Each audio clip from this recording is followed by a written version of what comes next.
lang po tayo sa ating Play Store and then open po natin.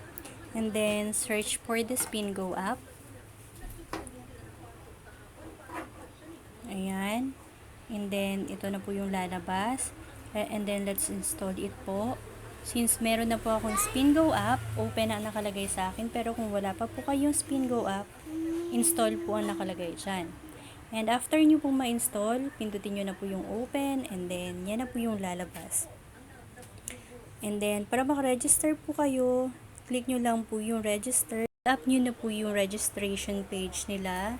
Like yung first name, yung middle name, yung last name.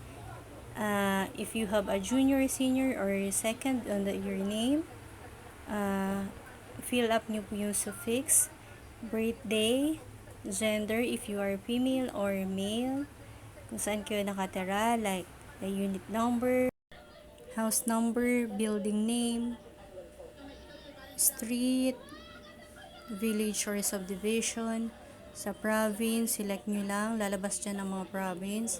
And then sa city, lalabas dyan ang inyong city, select nyo lang. Yung mga barangay sa inyong lugar, lalabas dyan. And then zip code, fill up nyo lang yan.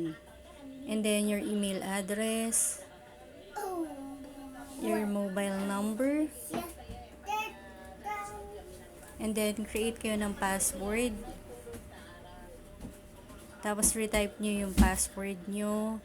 Yung password nyo kailangan may big letters and small letters with 1 numeric character. And minimum of 8 and maximum of 30 characters.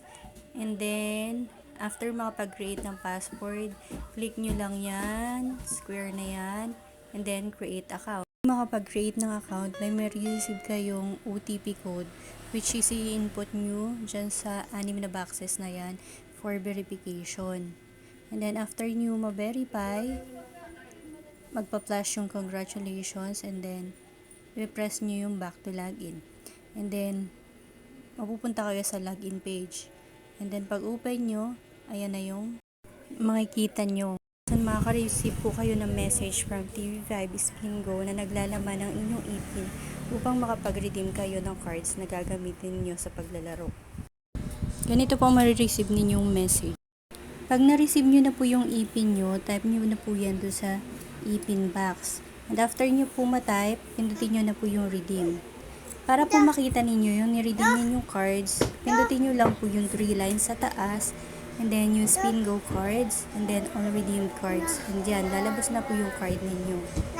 Pag playable na po yung cards nyo, ganyan po ang magiging itsura ng inyong homepage. Bali yung mga cards po sa isang. Kunin nyo ng lagyan ng marks yung inyong mga cards. Para mas mabilis po, Dito na po lang sa baba, kayo lalabas lahat ng cards, na numbers doon sa cards ninyo. And lahat po yan, mamamarkahan na yung cards. Lahat. Pag may card na po kayong na-blackout, ibig sabihin nanalo po kayo. And pindutin nyo na po yung validation sa baba and tumawag kayo sa customer service hotline nila. Ganun lang po kasimple yung paglalaro ng Spin Go. At pwede na po kayong manalo ng up to 100,000 pesos.